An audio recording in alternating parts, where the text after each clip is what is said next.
주님은 우리를 죄에서 자유케 하시고 또 변하지 않는 사랑으로 우리를 깨끗게 하십니다. 그것을 믿으십니까?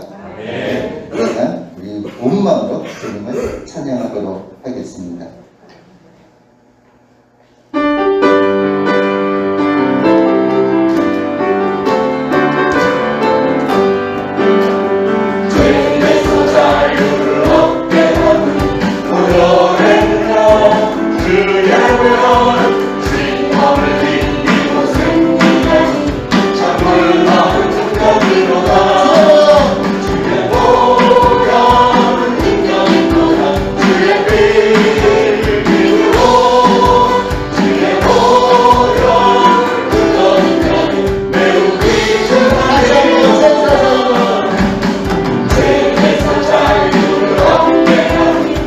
모여낸 것 주의 보혈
나의 힘이 되신 여호와여, 내가 주님을 사랑합니다.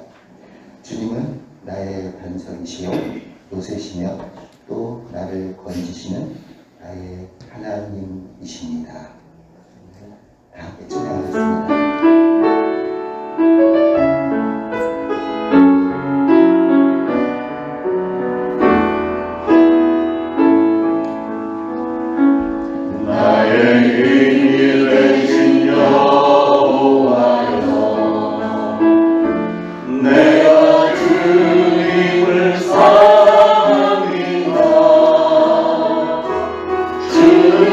나의 반석이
올려드립니다.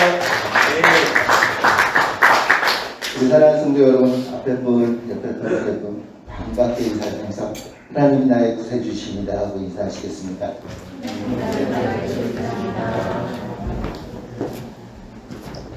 모두 자리에서 일어나셔서 진정하신 주님을 앞에 찬양드리며 나가겠습니다.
보라, 내가 새 하늘과 새 땅을 창조하나니 이전 것은 기억되거나 마음에 생각나지 아니할 것이라. 너희는 내가 창조하는 것으로 말미암아 영원히 기뻐하며 즐거워할지니라. 보라, 내가 예루살렘을 즐거운 성으로 창조하며 그 백성을 기쁨으로 삼고 내가 예루살렘을 즐거워하며 나의 백성을 기뻐하리니 우는 소리와 부르짖는 소리가 그 가운데에서 다시는 들리지 아니할 것이며 이리와 어린 양이 함께 먹을 것이며 사자가 소처럼 짚을 먹을 것이며 뱀은 흙을 양식으로 삼을 것이니 나의 성산에서는 해함도 없겠고 상함도 없으리라. 여호와께서 말씀하시니라. 아멘. 우리 이 시간 다 같이 각자 하나님 앞에 참회의 기도 올리겠습니다. 기도합니다. 하나님 아버지, 은혜를 감사합니다. 오늘도 거룩한 죄를 저들에게 허락하시고 우리 하나님의 은혜 가운데 여기까지 오게 하셨으니 감사를 드립니다. 오늘도 저희들이 하나님의 존전의 신령과 진정으로 예배를 올려드리기를 원합니다. 이제 참회의 시간에 하나님의 거룩하신 임재하심 아래서 하나님께서 나의 일거수일투족을, 나의 마음을 들여다보시고 나의 삶을 다 알고 계시는 하나님 앞에 고개를 조아립니다. 하나님, 저희들은 연약합니다. 저희들은 정말 말로 다 할 수 없는 죄인인 것을 고백을 합니다. 그러기에 오늘도 하나님 앞에 나와 고개 조아리고 회개합니다. 우리의 연약함을 불쌍히 여겨 주옵소서. 저희는 분명히 하나님을 사랑하며 하나님께 충성을 다짐하지만 저희는 수시로 넘어질 수밖에 없는 연약한 죄인임을 고백하며 그러기에 예수 그리스도의 보혈을 의지합니다. 예수 그리스도의 이름을 선포합니다. 오늘도 예수 그리스도의 이름으로 하나님 앞에 나왔사오니 죄를 죄 없다 칭하시고 저희들의 예배를 기쁘게 흠양하여 주실 줄로 믿습니다. 예배를 통해서 모든 영광을 하나님께 올려드리길 원하며 예수 그리스도의 이름으로 간절히 기도합니다. 아멘. 다 같이 사도신경으로 신앙 고백 드리겠습니다. 전능하사 천지를 만드신 하나님 아버지를 내가 믿사오며 그 외아들 우리 주 예수 그리스도를 믿사오니 이는 성령으로 잉태하사 동정녀 마리아에게 나시고 본디오 빌라도에게 고난을 받으사 십자가에 못 박혀 죽으시고 장사한 지 사흘 만에 죽은 자 가운데서 다시 살아나시며 하늘에 오르사 전능하신 하나님 우편에 앉아 계시다가 저리로서 산 자와 죽은 자를 심판하러 오시리라. 성령을 믿사오며 거룩한 공회와 성도가 서로 교통하는 것과 죄를 사하여 주시는 것과 몸이 다시 사는 것과 영원히 사는 것을 믿사옵나이다. 아멘. 모두 착석하시고 함께 기도하시겠습니다. 전지전능하시고 거룩하신 하나님 아버지, 온전히 하나님을 믿고 의지하며 감사와 영광을 올려드리옵나이다. 지난 한 주도 주님이 주신 많은 선물들을 마음껏 누리며 살다가 오늘 이 시간 뜻을 모아 정성으로 예배 드릴 수 있도록 인도하시니 또한 감사드리옵나이다. 그러나 모든 것이 하나님의 사랑과 은혜로 살아왔건만 세상 일 때문에 말씀을 더 가까이 하지 못했고 하나님께 더 가까이 다가가려고 노력했지만 그렇게 하지 못했음을 고백합니다. 또한 살면서 이 모양 저 모양으로 많은 죄를 지었음을 이 시간 고백하고 회개하오니 예수님의 보혈로 저희들을 깨끗이 씻어 주시옵소서. 예수님의 피로 무장할 때 악한 영이 틈타지 못하도록 인도하시고 하나님의 선하시고 기뻐하시고 온전한 뜻이 무엇인지 분별하며 살아가는 믿음의 자녀가 되게 하옵소서. 사랑이 많으신 하나님 아버지, 우리나라를 위해 기도합니다. 죄악에 빠져있는 우리나라를 긍휼히 여기시어 용서하옵시며 이 모든 환난에서 속히 벗어나 주님의 뜻을 이루는 귀한 나라 되게 하시옵소서. 요즘 북한에서 계속 반복되는 미사일 발사로 전쟁 위협이 가중되고 있는 가운데 경제 위기가 다가오고 있어 앞날을 전혀 예측할 수 없는 혼돈의 상황 속에서도 이러한 현상을 통해 하나님의 참뜻이 무엇인지 깨닫고 더욱 하나님만 믿고 의지하며 살아가게 하옵소서. 역사를 살펴볼 적에 늘 나라를 잃고 잃어버린 나라를 되찾기 위해 엄청난 노력을 하였는 바 이제는 똑같은 잘못을 되풀이하지 말고 이를 미리 대처해 나갈 수 있도록 하나로 뭉칠 수 있는 지혜를 부어 주시옵고 나아가 이러한 위기를 역으로 기회로 만들어 세계적인 강국으로 우뚝 설 수 있도록 우리 대한민국을 주님 축복하시옵소서. 거룩하신 하나님 아버지, 교회를 위해 기도합니다. 우리 초대신앙교회가 지금까지 코로나 사태 등의 위기를 슬기롭게 극복할 수 있도록 인도하심에 감사드립니다. 어제는 가을 바자회를 통해 교회가 더욱 단결된 모습으로 성장케 하심에 감사드리고 수고하신 모든 분들을 주님 축복하시옵소서. 우리 교육부서를 축복하시어 젊은 새싹들이 하나님과 예수님이 누군지 정확히 알고 믿고 의지할 때 놀라운 재능을 발휘하게 하시고 이들을 통해 미래를 이끌어 나가는 주역으로 성장케 하옵소서. 이들을 지도하는 전도사님을 비롯한 모든 분들에게 은혜를 베풀어 주시옵소서. 우리 교회에 불같은 성령님이 임재하셔서 늘 성령 충만케 하옵시고 사랑과 은혜가 흘러넘치는 충만한 교회로 인도하옵소서. 오늘 마태복음 18장 23, 35절 말씀을 통해 하나님의 은혜에 합당한 성도 말씀을 선포하시 우리 담임 목사님을 성령의 두루마리로 덧입혀 주시옵고 영육간에 더욱 강건케 하시어 말씀을 선포하실 때마다 말씀을 생생하게 선포하게 하옵시며 오늘의 말씀이 저희들의 삶을 변화시키게 하옵소서. 교회에서 수고하시는 모든 분들을 주님 축복하시옵소서. 오늘을 살면서 우리 모두가 항상 기뻐하라, 쉬지 말고 기도하라, 범사에 감사라는 하나님의 말씀을 실천하며 하나님께 영광 드리는 삶 살게 하옵소서. 감사드리며 살아 역사하시는 예수님 이름으로 간절히 기도드립니다. 아멘.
마태복음 18장 23절로 35절까지 우리 다 같이 한 목소리로 받들어 봉독하시겠습니다. 그러므로 천국은 그 종들과 결산하려 하던 어떤 임금과 같으니 결산할 때 10,000달란트 빚진 자 하나를 데려오매 갚을 것이 없는지라 주인이 명하여 그 몸과 아내와 자식들과 모든 소유를 다 팔아 갚게 하라 하니 그 종이 엎드려 절하며 이르되 내게 참으소서 다 갚으리이다 하거늘 그 종의 주인이 불쌍히 여겨 놓아 보내며 그 빚을 탕감하여 주었더니 그 종이 나가서 자기에게 100데나리온 빚진 동료 한 사람을 만나 붙들어 목을 잡고 이르되 빚을 갚으라 하매 그 동료가 엎드려 간구하여 이르되 나에게 참아주소서 갚으리이다 하되 허락하지 아니하고 이에 가서 그가 빚을 갚도록 옥에 가두거늘 그 동료들이 그것을 보고 몹시 딱하게 여겨 주인에게 가서 그 일을 다 알리니 이에 주인이 그를 불러다가 말하되 악한 종아 네가 빌기에 내가 네 빚을 전부 탕감하여 주었거늘 내가 너를 불쌍히 여김과 같이 너도 네 동료를 불쌍히 여김이 마땅하지 아니하냐 하고 주인이 노하여 그 빚을 다 갚도록 그를 옥졸들에게 넘기니라. 너희가 각각 마음으로부터 형제를 용서하지 아니하면 나의 하늘 아버지께서도 너희에게 이와 같이 하시리라. 아멘. 요즘은 수술할 때 마취하기 좋으니까 통증을 못 느끼지만 저희 아버님 젊은 시절에 지금으로부터 약 아마 한 70년쯤 전에 맹장 수술을 받는데 마취가 되질 않아서 그냥 생자로 그냥 수술을 받았는데 얼마나 아픈지 하여튼 죽는 줄 알았다는 얘기를 여러 차례 들었습니다. 옛날 사람들은 그렇게 통증 때문에 수술을 받을 수가 없었기 때문에 수명들이 짧았죠. 영국의 제임스 심슨이라는 사람이 약 170년 전에 클로로폼 마취제를 개발을 한 이후에 사람들은 수술의 공포와 고통으로부터 벗어나게 되었고 그래서 제임스 심슨은 마취제 클로로폼을 개발한 의사다 하는 그 명성 하나로 평생 존중을 받았습니다. 그가 세상을 떠나기 얼마 전에 제자들이 찾아와서 물었습니다. 선생님의 생일을 통해 가장 위대한 발견을 한 것을 들라면 무엇을 드시겠습니까? 이 제자들의 기대하는 것은 아마도 마취제 클로로폼을 발견한 것이 내 생애 최대의 발견이었다. 이런 대답을 기대를 했었는데 그의 입에서는 너무나도 뜻밖의 대답이 나왔습니다. 뭐라고 했냐면 내 생애 최대의 발견은 예수 그리스도께서 죄인된 나를 위해서 죽으셨고 나를 구원해 주셨다는 사실을 발견한 것이다. 위대한 과학자의 입에서 나오는 이 대답 정말 놀라운 대답 아닙니까? 누가 여러분에게 와서 그런 질문을 한다면 여러분도 과연 그렇게 대답할 수 있을까요? 내 평생에 자랑할 수 있는 가장 위대한 발견은 예수 그리스도다. 그렇게 한번 고백해 보실까요? 가슴에 손을 얹으시고 확신과 감격 가운데 한번 고백을 해보시길 바랍니다. 내 평생에 자랑할 수 있는 가장 위대한 발견은 예수 그리스도다. 시작. 할렐루야, 할렐루야. 세계적인 기독교 작가인 필립 얀시라는 사람이 쓴 놀라운 하나님의 은혜라는 책에 The Amazing Grace of God, 그 책에 이런 내용이 기록되어 있습니다. 영국에서 세계 종교를 비교를 하는 어떤 회의가 열렸는데 누군가 이런 질문을 했어요. 기독교가 세계 최고의 종교가 된 이유가 뭘까요? 기독교의 특징이 무엇입니까? 도대체 무엇이 기독교를 그렇게 힘있는 종교로 만들었습니까? 그랬더니 뭐 여러 가지 의견들이 나왔는데 시간상 다 생략하고 그날 대부분의 사람들이 공감했던 최고의 답변은 C.S. 루이스라는 교수의 대답이었습니다. 그건 뭐냐면 기독교 신앙의 가장 큰 위대함은 하나님의 은혜에 있습니다. 그래서 오늘 우리 성가대 찬양도 하나님의 은혜고 저도 하나님의 은혜에 합당한 성도는 어떻게 살아야 하겠는가 하는 것을 말씀을 나누려고 합니다. 은혜라고 하는 것은 받을 자격이 전혀 없는 사람에게 일방적으로 베풀어 주신 하나님의 사랑과 호의다, 이렇게 정의를 합니다. 그런 하나님의 은혜가 우리 기독교를 진정 사랑과 생명이 넘치고 힘과 능력이 있는 신앙의 공동체로 만들어준 가장 큰 이유라는 겁니다. 우리 기독교인들이 가장 많이 쓰는 용어 중에 하나가 바로 이 은혜라는 단어인데, 은혜. 우리는 과연 얼마나 하나님의 은혜를 잘 이해하고 있으며 얼마나 그 은혜에 감사하며 감격하고 그 은혜에 합당한 삶을 살고 있느냐 하는 게 이게 관건이죠. 우리는 은혜를 말할 때 일상적인 은혜와 영원한 은혜 두 가지를 얘기를 하는데요. 일상적인 은혜라고 하는 것은 그 누구도 차별하지 않고 누구에게나 다 주시는 하나님의 은혜를 가리키는 말입니다. 그러니까 악하고 무서운 죄를 지은 사람들에게까지도 동일하게 베풀으시는 은혜가 바로 일상적인 은혜입니다. 예를 들면 햇빛, 공기, 물 이런 거 모든 자연 환경들을 주로 가리키는 말인데 생각을 해보시죠. 우리가 들여 마시는 이 공기 얼마나 귀한 것입니까? 만약에 이 세상에 공기가 없다면 사람들은 1, 2부 이상 살 수 없습니다. 그렇게 소중한 공기를 돈을 주고 살 수 있습니까? 만약에 이 세상에 공기가 너무 부족하다. 그래서 사람들이 숨을 쉬지 못해서 여기저기서 막 죽어가는데 주유소에서 휘발유를 팔듯이 공기를 판다. 그러면 여러분은 한 리터당 얼마면 사시겠어요? 부르는 게 값이죠. 그건. 물 역시 하나님께서 거저주신 것이고 햇빛도 마찬가지입니다. 만약에 햇빛이 없다면 온 천지는 어두운 흑암이 되고 너무 추워서 그 어떤 생명체도 생존할 수 없을 것입니다. 그렇게도 햇빛이 중요한데 그 햇빛 역시 하나님께서 공짜로 주신 거예요. 이게 일상적인 은혜입니다. 우리의 육신의 생명을 좌우하고 우리의 건강과 직결된 가장 귀하고 아름다운 것들이 그렇게도 많은데 그런 모든 것들을 값없이 거저주신 것, 이것들을 가리켜 일상적인 은혜다 이렇게 말하는 겁니다. 하늘의 구름, 무지개, 아침의 이슬, 비, 또한 우리의 생명, 그리고 우리의 팔다리, 사지, 오장육부 모든 것이 다 하나님께서 우리에게 거저 베풀어 주신 하나님의 일상적인 은혜입니다. 그 다음에 영원한 은혜는 뭐냐면 우리가 예수 그리스도를 구주로 믿음으로 우리의 모든 죄를 용서받고 하나님의 자녀로 거듭나고 영원을 한 생명을 얻게 된 것을 가리켜 영원한 은혜다 이렇게 부르는 겁니다. 여러분 우리 인생들에게 가장 중요한 것은 구원입니다. 구원. 왜 그렇죠? 왜냐하면 우리가 육신을 입고 이 세상에 사는 기간은 성경에 기영시된 대로 아무리 길어봐야 120년을 넘지 못합니다. 그러나 그 육신의 죽음 뒤에 오는 삶은 영원한 삶이기 때문에 구원이라는 것이 그렇게 중요한 거예요. 그런데 나의 영원한 삶은 내가 어디서 어떤 모습으로 지내게 될 것인가? 아름다운 천국에서 영광스러운 모습으로 아니면 저 지옥 견딜 수 없는 고통 가운데서 영원토록 빠져 있을 것인가 하는 것은 바로 우리가 육신을 입고 이 땅에 사는 동안에 결정이 된다는 사실입니다. 우리가 천국에 들어가기 위해서는 하나님의 기준에 맞춰서 우리는 완벽한 의인이 되어야 됩니다. 완벽한 의인이 돼야만 우리는 하늘나라에 들어갈 수 있다는 거예요. 하나님의 기준에서 조금이라도 떨어지는 사람은 들어가지 못하고 저 지옥불에 던져지는 겁니다. 그런데 우리 인간은 아무리 노력을 해도 하나님의 그 의의 기준에 도달할 능력이 없어요. 인간들은. 그러나 우리 하나님은 우리가 하나님 앞에서 의롭다고 판결을 받을 수 있는 아주 쉬운 길을 하나 열어주셨는데 그게 뭐죠? 그건 바로 하나님의 아들이신 예수 그리스도가 나의 모든 죄짐을 다 짊어지고 십자가 위에서 내 대신 죄의 형벌을 받아주셨다고 하는 그 사실을 믿으라는 거예요. 그 사실을 믿는 즉시로 나의 모든 죄는 예수 그리스도께서 흘리신 보혈로 깨끗하게 다 씻겨졌고 하나님이 보시기에 나는 완전한 의인이라고 인정해 주시겠다고 하나님이 정하신 겁니다. 그렇게 하나님이 정하신 거예요. 최소한 여기까지는 해야 우리는 신앙에 합격한 겁니다. 여러분이 평생 교회를 다녀놓고 이게 되질 않아서 천국 갈 줄 알았더니 지옥으로 던져진다. 얼마나 억울한 일이겠습니까? 많은 사람들이 의문을 가집니다. 아니 어떻게 2000년 전에 저 조그만 나라 이스라엘에서 태어나서 그저 33년 살다가 십자가에서 사형당해 죽은 예수라는 사람이 우리 모든 인류의 죄를 대신 다 짊어지고 죽을 수가 있으며 또 2000년이나 지난 지금 전혀 다른 나라인 우리 한국에서 태어난 나의 죄까지도 짊어지셨다는 말이냐? 그 사람이 죽은 거하고 나하고 무슨 상관이 있느냐? 도대체 이해도 되지 않고 받아들일 수가 없다. 이런 사람들 많죠. 그리고 나보고 자꾸 죄인 그러는데 세상에 나만큼만 법 잘 지키고 정직하게 사는 사람이 있으면 나와보라 그래. 이런 사람들도 있고요.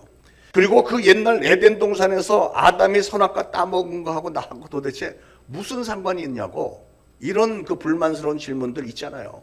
사랑하는 여러분, 여러분이 영원한 은혜, 다시 말해서 영원한 생명을 소유하기 위해서는 가장 먼저 해야 될 일은 우리 인간은 태어나면서부터 죄인이라고 하는 사실을 확실하게 깨달아야 됩니다. 우리가 죄인이라고 하는 말은 우리 개인이 지은 죄 때문에 죄인이라고 하는 게 아닙니다. 개인이 지은 죄는 자범죄라고 부르고요.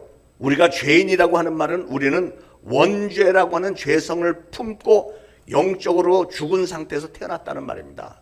마치 독사가 그 이빨에 독을 품고 태어났기 때문에 독사라고 부르듯이 우리 인간들은 원죄라고 하는 바이러스를 품고 죄인의 신분으로 이 세상에 태어났다는 얘기고 그렇게 죄성을 가지고 태어났기 때문에 우리의 마음속에는 그냥 내버려두면 항상 죄를 지을 생각이 꿈틀꿈틀거리고 있는 게 우리 인간의 마음이라는 거예요. 그 사실이 확실히 깨달아지고 그래서 나는 태어날 때부터 내 DNA 안에 원죄라고 하는 바이러스가 들어있다는 사실이 믿어져야만 우리는 어떻게 해서든지 그 죄성으로 벗어나기 위해서 몸부림을 치게 될 것이고요. 그래야만 진정한 회개를 할 수 있는 것이고 분명한 목적이 있는 신앙생활을 할 수 있는 겁니다. 자, 그러면 우리는 어떻게 해서 태어나면서부터 죄인일까요? 잘 들어보시기 바랍니다. 오늘 이게 우리 기독교 신앙의 아주 근본적인 중요한 말씀인데 잘 좀 마음에 새기시기를 바랍니다. 자, 우리가 잘 아는 대로 하나님은 에덴 동산에서 아담에게 딱 한 가지의 법을 정해 주셨습니다. 너는 뭐든지 다 해도 좋은데 이거 하나만은 반드시 지켜야 된다. 그게 뭐예요? 저 동산 중앙에 있는 선악을 알게 하는 나무의 과실은 절대 먹지 마라. 먹었다가는 네가 정령 죽으리라. 법은 그거 딱 하나였어. 그거 하나만 지키면 다른 건 뭘 다 해도 괜찮다고 그랬어요. 그런데 아담은 결국은 뱀의 유혹에 넘어가서 그 법을 어긴 거죠. 선악과를 따먹지 말라고 하신 하나님의 법, 유일한 법을 어겼기 때문에 아담은 하나님께서 정하신 법대로 죽어야만 했습니다. 선악과를 먹은 이후로 그의 영혼 육 가운데 영은 죽어버렸고 그 이후로 아담과 하나님은 교제가 끊겨버린 거죠. 그리고 그렇게 죄로 인해서 영이 죽어버린 아담에게서 태어나는 모든 후손들은 다 영이 죽어버린 죄인으로 태어난 겁니다. 이게 뭐 같은 거냐면요, 이게 유전병 있잖아요. 유전병에 걸린 환자에게서 태어난 아기에게는 그 유전병이 DNA 안에 들어있듯이 죄 바이러스에 감염이 되어서 영이 죽은 죄인 아담과 하와에게서 태어나는 모든 사람들은 죄 바이러스에 감염이 돼서 영적으로 죽어버린 죄인들이 다 태어났다는 사실이에요. 그러니까 지금 우리가 코로나 3년 고통당하면서부터 이 죄 바이러스라는 게 더 이해하기가 쉽게 됐어요. 그렇죠? 그런데 하나님은 하나님의 형상대로 지으신 우리 인간들을 너무나도 사랑하셨기 때문에 어떻게 해서든지 우리를 살려내고 싶은 마음이 간절했습니다. 하나님은 온 우주 만물을 창조하셨고 다스리시는 하나님이시기 때문에 아담과 하와를 그냥 용서해 주셨어도 그 누구 하나 반박할 자가 없었습니다. 마귀는 물론 좀 반박했겠지만 그 뭐 전혀 상관이 없었던 거죠. 그러나 하나님은 공의로우신 분이세요. 공의롭다는 말은 모든 일을 법대로 철저하게 지키는 분이다 그 말이에요. 그렇기 때문에 하나님은 하나님 당신이 만드신 법이기는 했어도 이미 하나님께서 선포하셨기 때문에 그 법을 지키시는 거예요.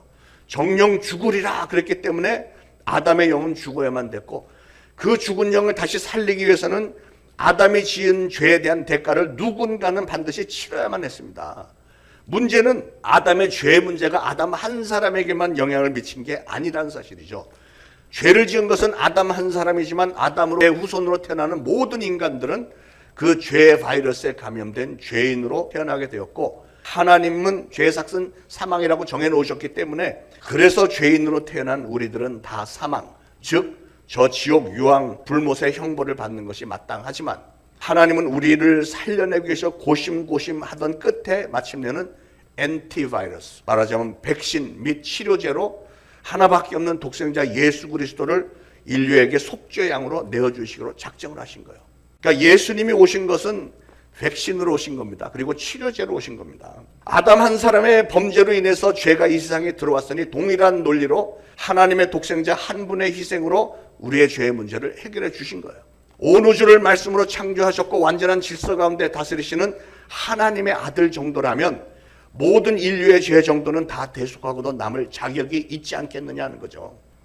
그런데 문제는 예수님은 신분이 하나님의 신분이라는 거죠.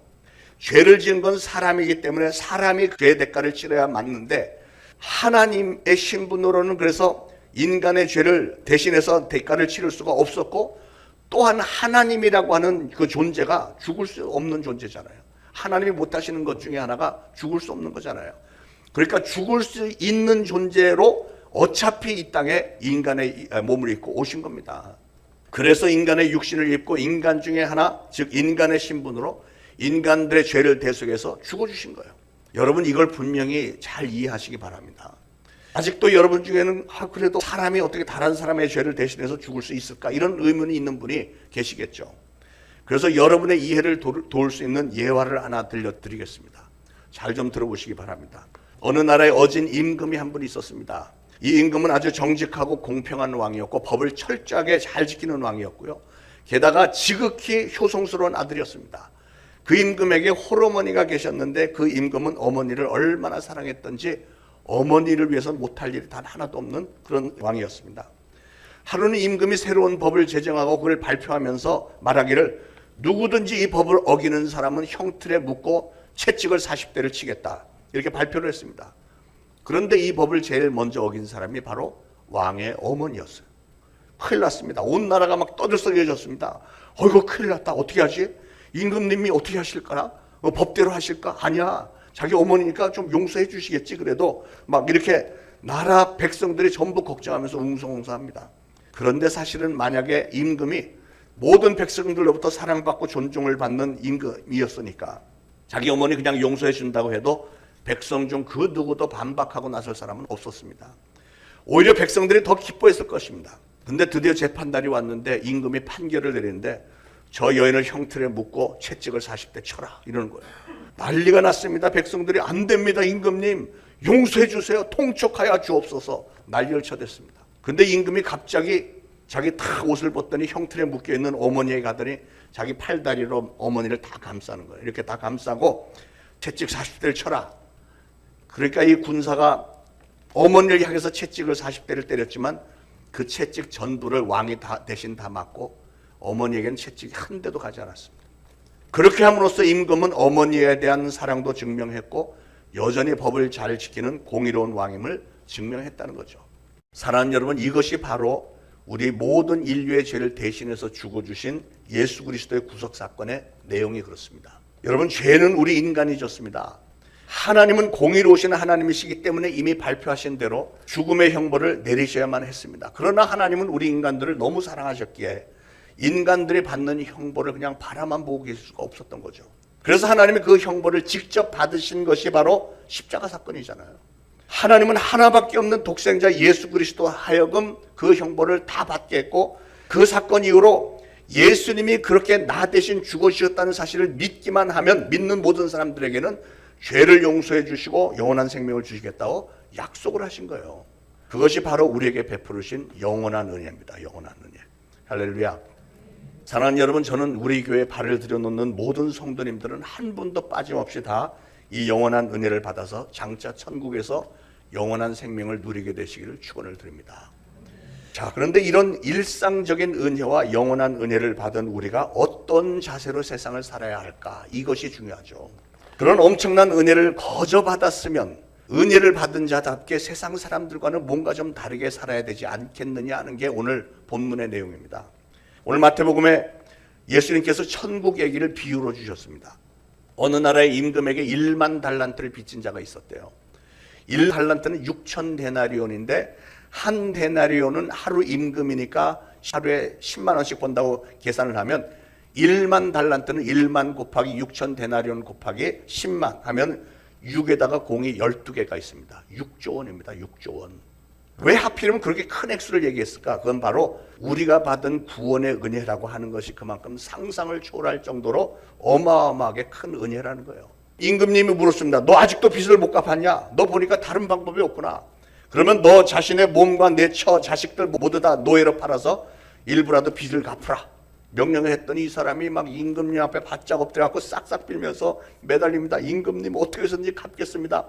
조금만 더 기다려주세요. 하도 그렇게 처량하게 울고 불고 간절히 매달리니까 임금이 불쌍한 생각이 들어서 큰맘 먹고 빚을 다 탕감해 줬어요. 알았다. 너 빚을 다 탕감해 줄 테니 앞으로 너도 나가서 다른 사람들에게 그렇게 은혜를 베풀어라. 이 얼마나 엄청난 은혜입니까? 얼마나 신이 났겠어요. 그래서 이 종이 대궐문을 탁 나서는데 자기에게 100데나리온 빚진 자를 만났습니다. 지금 자기가 탕감받은 돈의 액수의 60만 분의 1이에요. 60만 분의 1. 60분의 1이 아니고 60만 분의 1. 자기는 지금 어마어마한 빚을 탕감받고 정말 기분 좋게 나왔는데 자기가 탕감받은 돈의 60만 분의 1밖에 안 되는 100데나리온 빚진 자가 갚을 때니까 조금만 참아주이소 이런데 오늘 본문에 보니까 목을 잡았다. 목을 잡고 그냥 곧바로 감옥에다 갖다 쳐는 겁니다. 동료들이 보고 기겁을 하고 아니 어떻게 이럴 수가 있지? 그래서 곧바로 임금에게 다 가서 다 일러 바쳤습니다. 그 얘기를 들은 임금이 노발대발했죠. 그 자를 당장 끌고 와라. 앞에다 탁 무릎 꿇려놓고 임금님 하시는 말씀이 내가 너를 불쌍히 여겨서 그렇게 많은 빚을 다 탕감해 줬으면 너도 너의 동료를 불쌍히 여기고 그 정도 조그만 빚 정도는 탕감을 해줘야지. 뭐 감옥에 가도 그래 너도 감옥에 들어가라. 자, 이 자를 감옥에 쳐넣어라. 그리고 나서 예수님이 결론적으로 하신 말씀이 너희가 각각 중심으로 형제를 용서하지 아니하면 내 천부께서도 너에게 이와 같이 하시리라. 그랬어요. 이게 예수님의 결론입니다.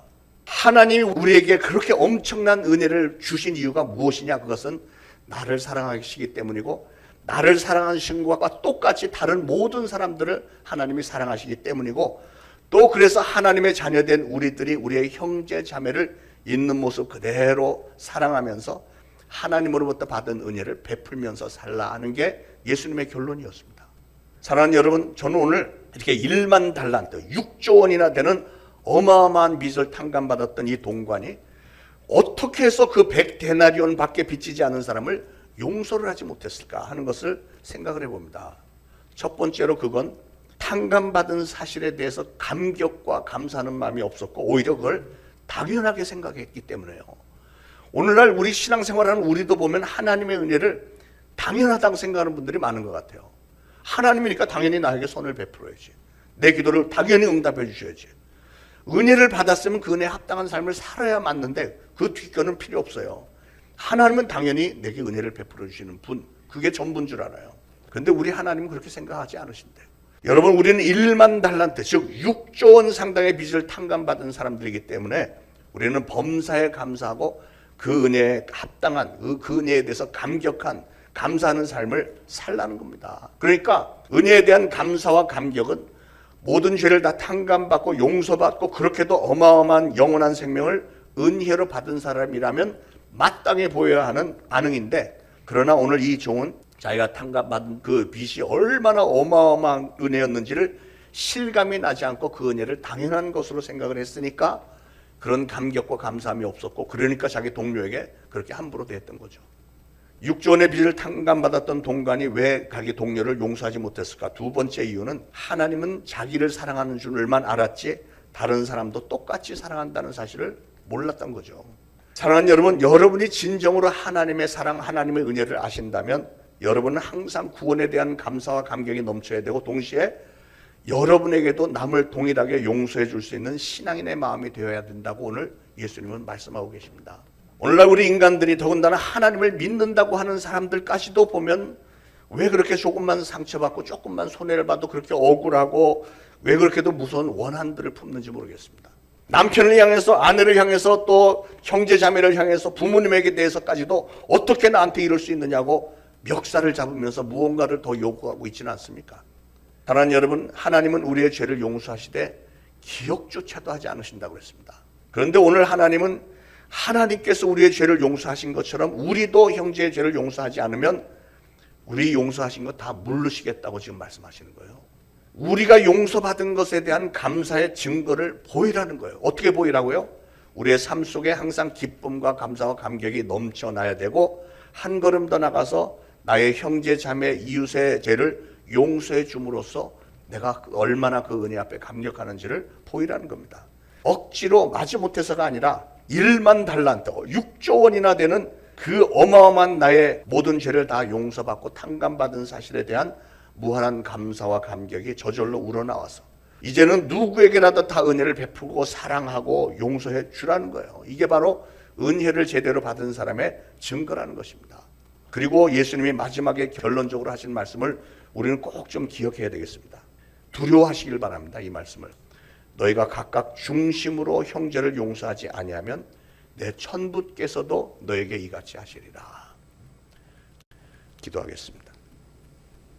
하나님, 오늘 주신 말씀 감사합니다.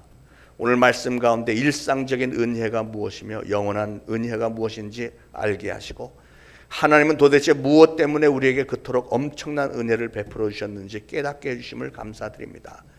우리는 하나님을 위해 한 일도 없는데 우리는 하나님을 알기도 전부터 이미 하나님은 우리를 사랑하셨고 우리에게 은혜를 베풀어 주신 것을 감사합니다.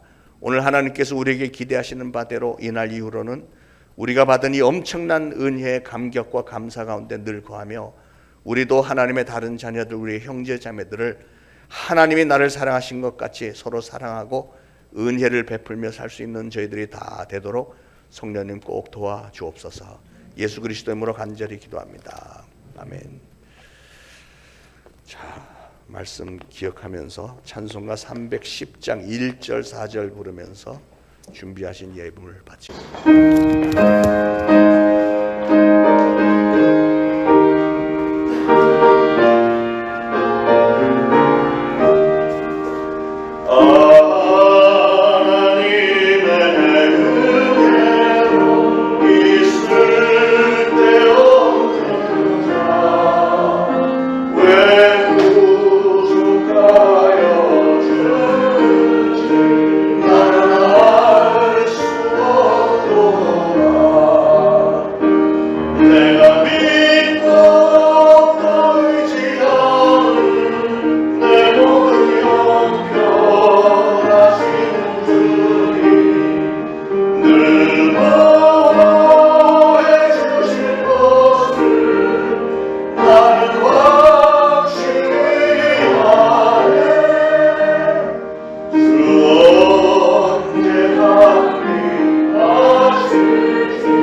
하나님 은혜를 감사합니다.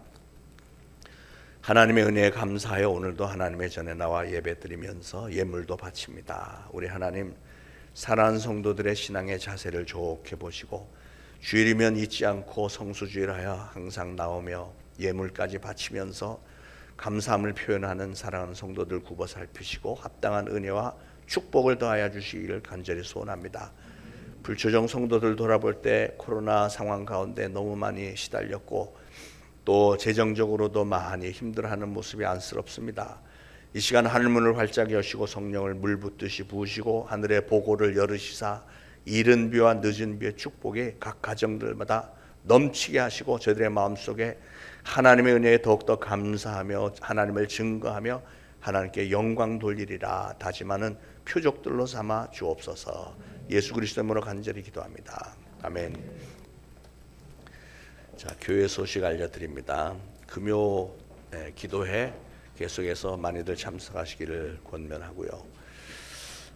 어제 바자회가 참 성황리에 잘 됐습니다. 굉장히 분위기도 그 어느 때보다도 좋은 것 같고 날씨도 그렇게 좋았고 어제는 정말 사람들이 많이 왔어요. 굉장히들 많이 왔고 물건이 좋아서 그랬나? 하여튼 우리가 기도를 많이 해서 그런지 하여튼 바자회 이번에 준비하시느라고 기도를 많이 하시고 애써 준비하시는 모든 분들 그리고 협력해 주신 모든 분들에게 감사를 드립니다.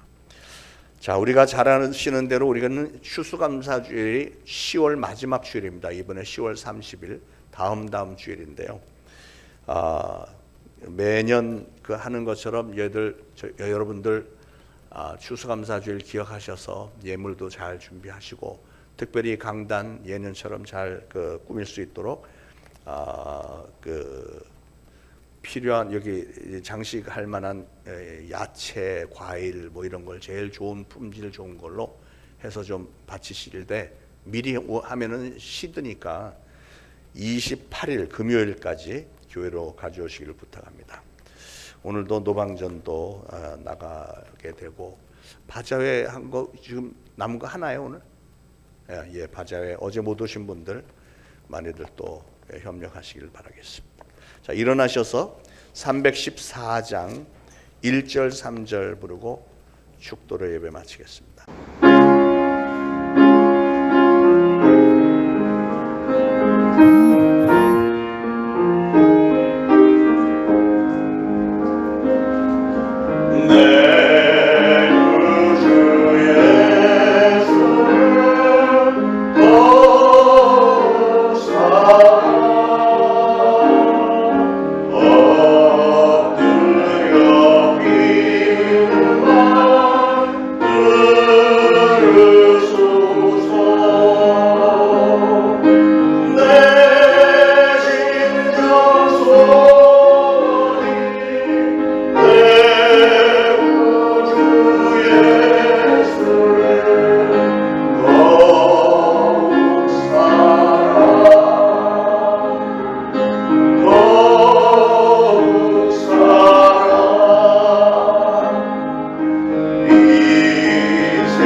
이제 우러러 추고나옵기는 우리 구주 예수 그리스도의 무한하신 은혜와 하나님 아버지의 극진하신 사랑과 성령님의 감동, 감화, 교통, 위로하심이 오늘 이 거룩한 주일에 주님의 전에 나와 예배드리고 또 오늘 주신 말씀을 마음에 잘 새겨서 나도 하나님의 은혜에 합당한 성도가 되리라 작정하는 모든 이들 머리 위에 이제로부터 영원토록 항상 함께 있을지어다. 아멘.